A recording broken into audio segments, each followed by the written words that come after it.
কংগ্ৰেছৰ ন্যায় যাত্ৰাটো যোৱাকালিও দেখিছোঁ। আদৰণি জনাবলৈওতো মানুহ ওলোৱা নাই দুটামান ঠাইৰ বাহিৰে। হাজত তেওঁ প্ৰেছ মিট কৰিলে, ক'ৰবা এটা ৰাজ্যক লগ ধৰিলে।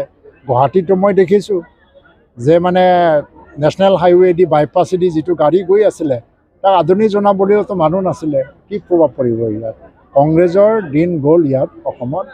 কাৰণ যিটো ন্যায় যাত্ৰা, ভাৰত জোড়ো ন্যায় যাত্ৰা, ভাৰত জোড়ো, এই ভাৰত জোড়োটো স্বাধীনতা আমি 1947 পাইছোঁ। 75 বছৰ পাৰ হৈ গ'ল।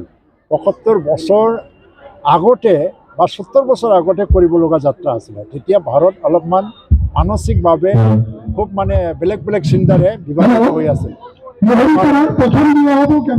নাগালেণ্ডে স্বাধীনতা বিচাৰিছিলে, মিজোৰামে স্বাধীনতা বিচাৰিছিলে, ত্ৰিপুৰা ভাৰতৰ অংগ নাছিল। লাহে লাহে চব ভাৰতৰ অংগ হৈ ভাৰতৰ ৰাজ্য হৈ আছে। এতিয়া কি হ'ল, শক্তিশালী ভাৰত নিৰ্মাণৰ কাৰণে চবেই লাগি আছে। ইয়াত ভাৰত জোড়োৰ কোনো প্ৰয়োজনীয়তা নাই। কংগ্ৰেছ জোড়ো তেওঁলোকে কৰিছে।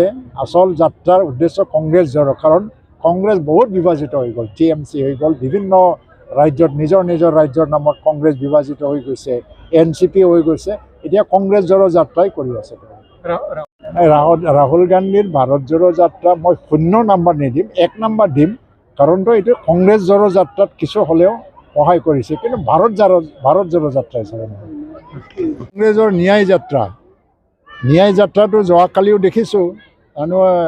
আদৰণি জনাবলৈওতো মানুহ ওলোৱা নাই দুটামান ঠাইৰ বাহিৰে।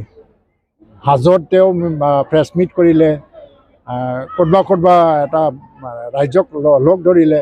গুৱাহাটীতো মই দেখিছোঁ যে নেশ্যনেল হাইৱেদি বাইপাছেদি যিটো গাড়ী গৈ আছিলে তাক আদৰণি জনাবলৈওতো মানুহ নাছিলে। কি প্ৰভাৱ পৰিব ইয়াত? কংগ্ৰেছৰ দিন গ'ল ইয়াত অসমত। কাৰণ যিটো ন্যায় যাত্ৰা, ভাৰত জোড়ো ন্যায় যাত্ৰা, ভাৰত জোড়ো, এই ভাৰত জোড়োটো স্বাধীনতা আমি 1947 পাইছোঁ। 75 বছৰ পাৰ হৈ গ'ল। 75 বছৰ আগতে বা 70 বছৰ আগতে কৰিব লগা যাত্ৰা আছিলে। তেতিয়া ভাৰত অলপমান মানসিকভাৱে খুব বেলেগ চিন্তাৰে বিভাজিত হৈ আছিল।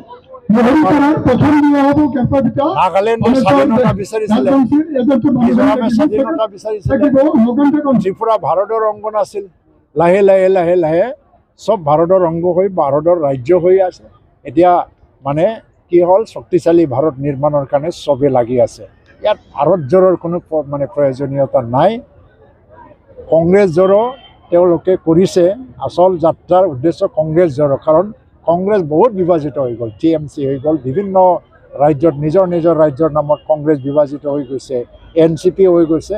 এতিয়া কংগ্ৰেছ জোড়ো যাত্ৰাই কৰি আছে।